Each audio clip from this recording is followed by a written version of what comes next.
Hey, Job here. On this channel, I invest 100% of my income and live out of my Robinhood brokerage account.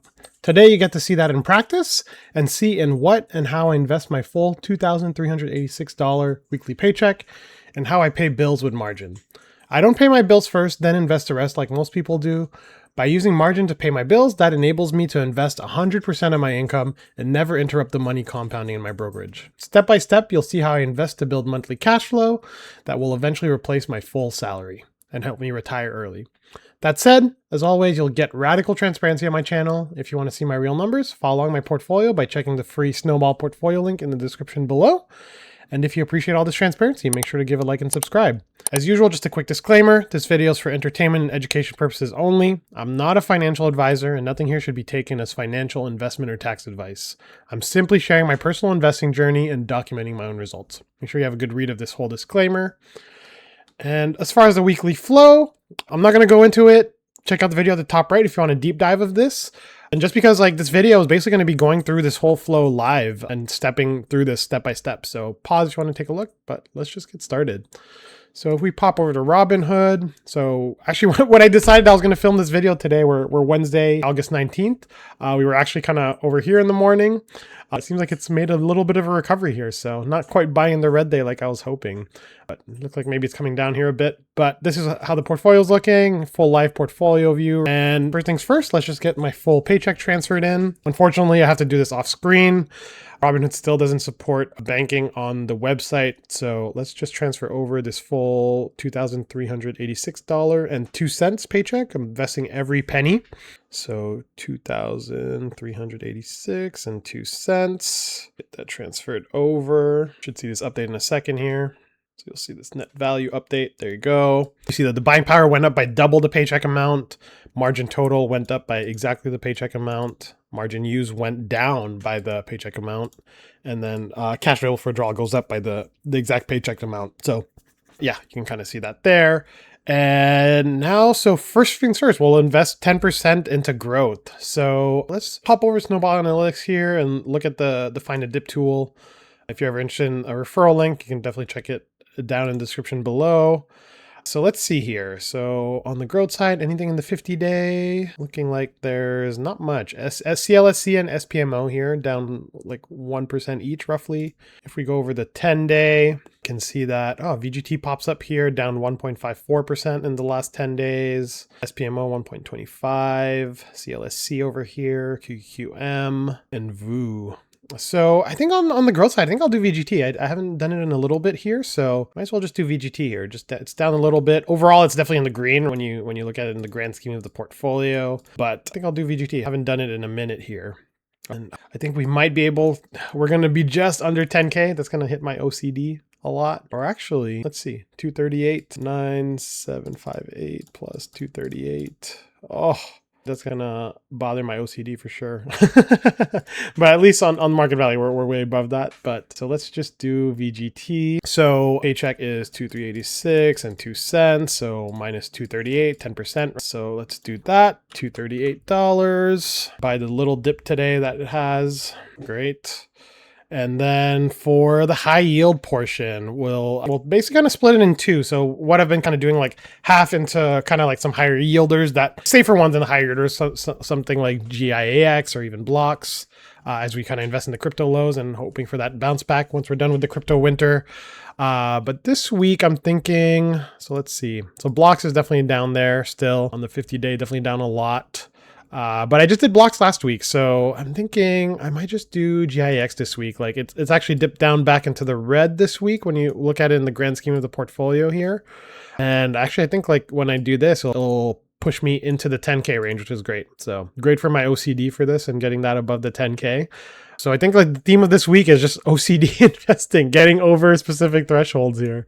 So yeah, AX again, it's definitely a little bit more volatile. That's how it's kind of getting its yield. But what I like about it is that it has a good backing. Like it's backed by, when you look at the holdings, like really solid ETFs. So things from the international markets, things from the S&P, small cap, mid cap, And then it is kind of running put credit spreads on single names to kind of get the 24% yield it's getting. But it's backed by actually holding these ETFs here, which give a lot of diversification, which I like.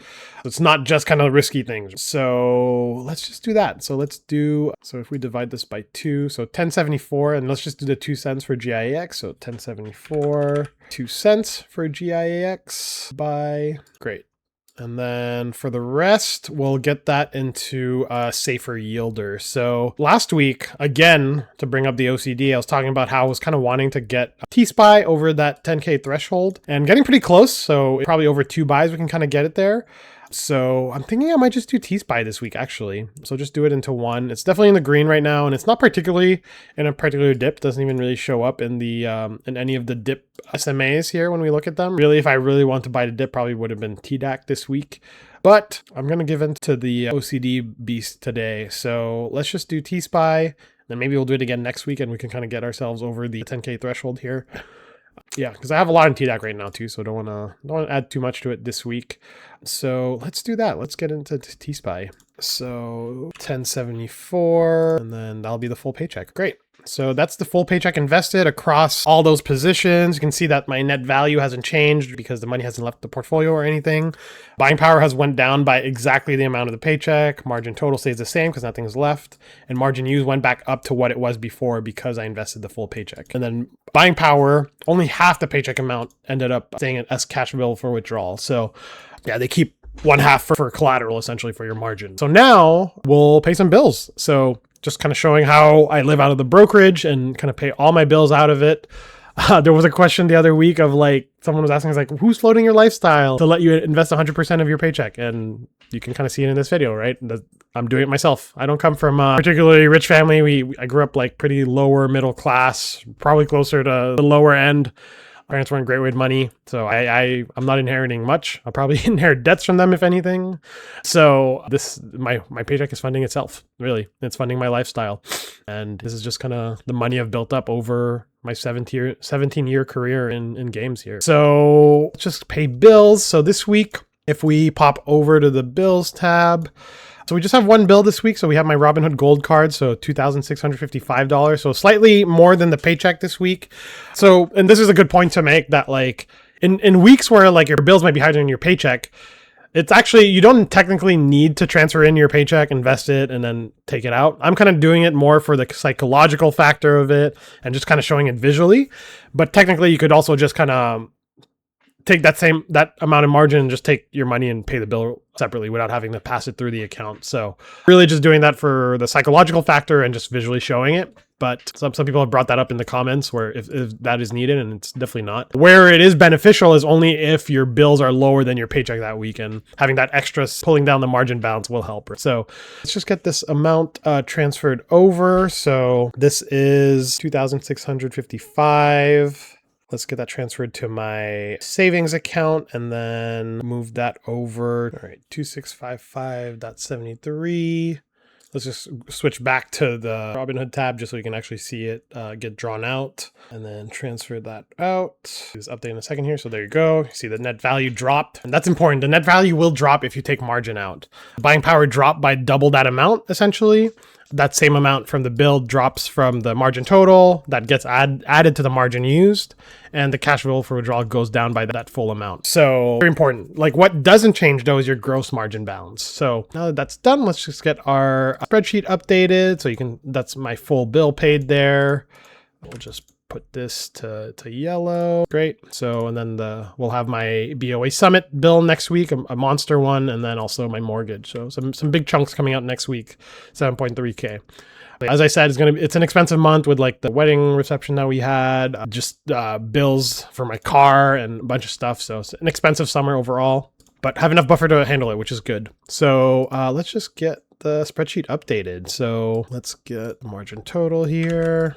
And then margin used. Let's get all these positions updated. So like I kind of say every week, I like using a combo of my spreadsheet and Snowball analytics just because I like seeing what gets averaged up and down as I kind of update these, right? So TSPY will be like a little bit of an average up here.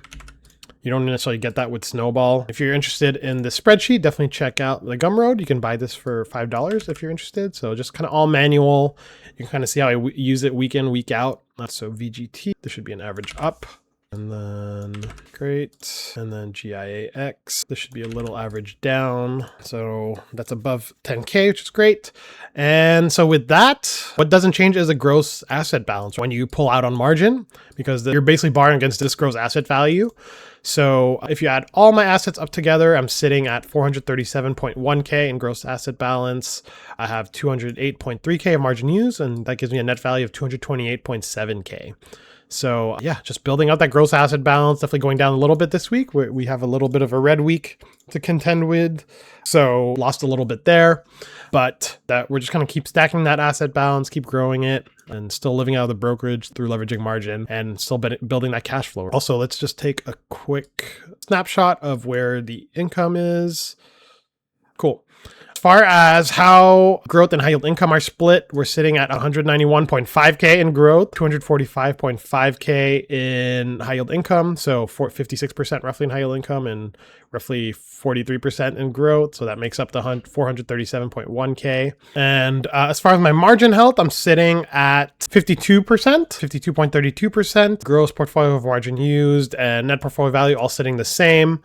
If we applied my blended 25% margin maintenance on the gross portfolio value, you get this number, so 109.2K. So this is my new number that I'd have to hit before I hit a margin call. So that's what my net portfolio value would have to drop to.